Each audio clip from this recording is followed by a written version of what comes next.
Good morning दोस्तों। आज क्या सुहानी सुबह है। देखिए मौसम कितना खुला खुला है, चारों तरफ हरियाली है। तो क्या आज हवा साफ है? चलिए जल्दी से जानते हैं आज का एयर क्वालिटी इंडेक्स चेक करके। एयर क्वालिटी इंडेक्स क्या होता है? एयर क्वालिटी इंडेक्स, इसी बारे में आज हम बात करने वाले हैं अपने चैनल एयर ओवरऑल पे। जी हाँ, मैं हूँ विशाल जैन और हूँ आपके सामने एक नया टॉपिक लेके about air quality, that is air quality index.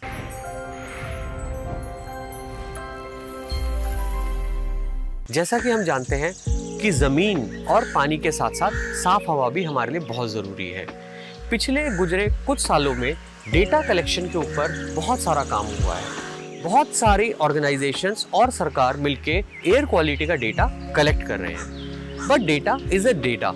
Data को जब तक मीनिंगफुल रिप्रेजेंटेशन में कन्वर्ट ना करा जाए, डेटा को अंडरस्टैंड करना बहुत मुश्किल है। और सिर्फ हमारे लिए नहीं, रिसर्चर्स और साइंटिस्ट लोगों के लिए भी एक उलझन है। तो ये डेटा क्या है, इसको थोड़ा सा और जानते हैं। एक आम आदमी या जनरल पब्लिक के लिए data in terms of trend, graph या एनालिटिक्स एक मीनिंगलेस इंफॉर्मेशन है जब तक हम लोग डेटा को ये ना समझे कि वो हमारी हेल्थ पे कैसे इम्पैक्ट करने वाला है या हमसे कैसे रिलेटेड है। एयर क्वालिटी और उससे होने वाले हेल्थ इम्पैक्ट हर इंसान के लिए बहुत इम्पॉर्टेंट है। इसलिए एयर क्वालिटी का रॉ डेटा को AQI या एयर क्वालिटी इंडेक्स में कन्वर्ट करना भी उतना ही इम्पॉर्टेंट था। और यहीं से शुरुआत हुई AQI इंडेक्स कैलकुलेशन या फॉर्मुलेशन की, जिसको सबसे पहले करा US EPA ने, यानी US एनवायरमेंटल प्रोटेक्शन एजेंसी इन 1976। जैसा हमने अपने लास्ट वीडियो में बात करी थी एयर पोल्यूटेंट्स के बारे में, और हमने जाना था कि हर एयर पोल्यूटेंट का measuring unit is different. Example PM2.5, PM10 जहाँ माइक्रोग्राम पर मीटर क्यूब में मापे जाते हैं, वहीं गैसेस कंटेमिनेशन PPM या PPB में मापे जाते हैं। और ये दो डिफरेंट वेटेड सिस्टम या यूनिट्स को एक कंबाइंड सिंगल नंबर में ड्राइव करना या फॉर्मुलेशन करना ही एयर क्वालिटी इंडेक्स कहलाता है। इसका छोटा सा एग्जांपल है बॉडी मास इंडेक्स या BMI। बॉडी मास इंडेक्स के अंदर जैसे शरीर का वजन एक डिफरेंट यूनिट है और शरीर की लंबाई एक different unit, but index value को एक नंबर से रिप्रेजेंट करते हैं, जिससे हमें ये पता लगता है कि शरीर स्वस्थ है या अस्वस्थ है, या शरीर के जो पैरामीटर्स हैं वो किस रैंक या कैटेगरी में फॉल इन करते हैं, एज हेल्दी और अनहेल्दी। इसी तरीके से एयर क्वालिटी इंडेक्स का फॉर्मुलेशन भी किया गया।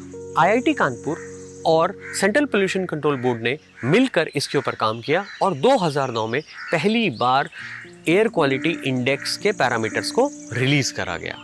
एयर क्वालिटी इंडेक्स के वैल्यूज, उनका कैटेगराइजेशन और ऑब्जेक्टिव्स भी साथ में डिफाइन किए गए।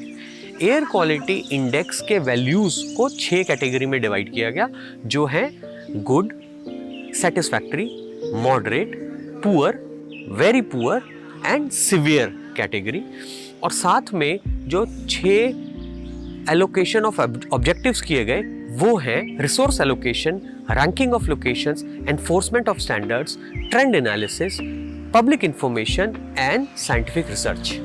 AQI कैलकुलेशन, फॉर्मुलेशन या ट्रांसफॉर्मेशन एक स्कीम है जिसमें मल्टीपल एयर पोल्यूटेंट्स और उनकी वेटेड क्वांटिटी को एक सिंगल नंबर में कन्वर्ट किया गया है और उसके बाद उनको कैटेगरी के अकॉर्डिंग कैटेगराइजेशन से रिप्रेजेंट किया गया है।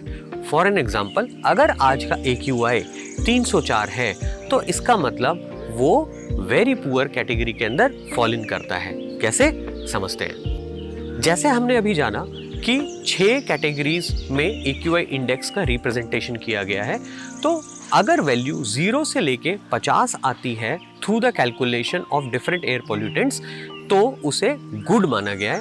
अगर वैल्यू 51 से 100 में आती है तो उसको सेटिस्फैक्टरी कैटेगरी में रिप्रेजेंट किया गया है। और अगर वैल्यू इसी हिसाब से 101 से 200, 201 से 300, 301 से 400 या 401 से 500 की कैटेगरी में जाती है तो उसे पुअर, वेरी पुअर या सीवियर कैटेगरी में अंडरस्टैंड या रिप्रेजेंट किया गया है।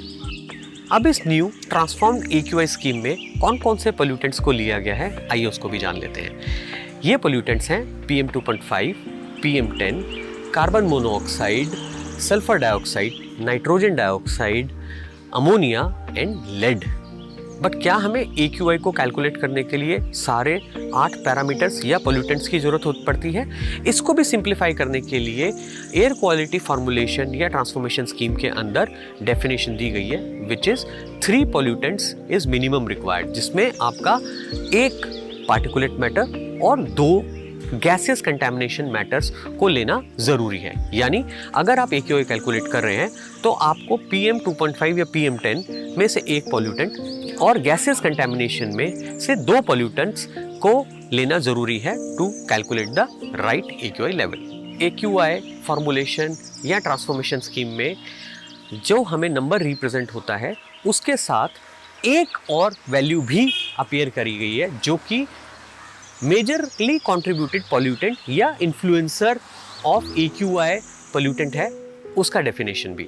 यानी जब आप AQI देखते हैं तो आपको साथ में ये भी पता चलेगा कि उस AQI की वैल्यू अगर ज़्यादा है तो वो किस की पॉल्यूटेंट की वजह से ज़्यादा है।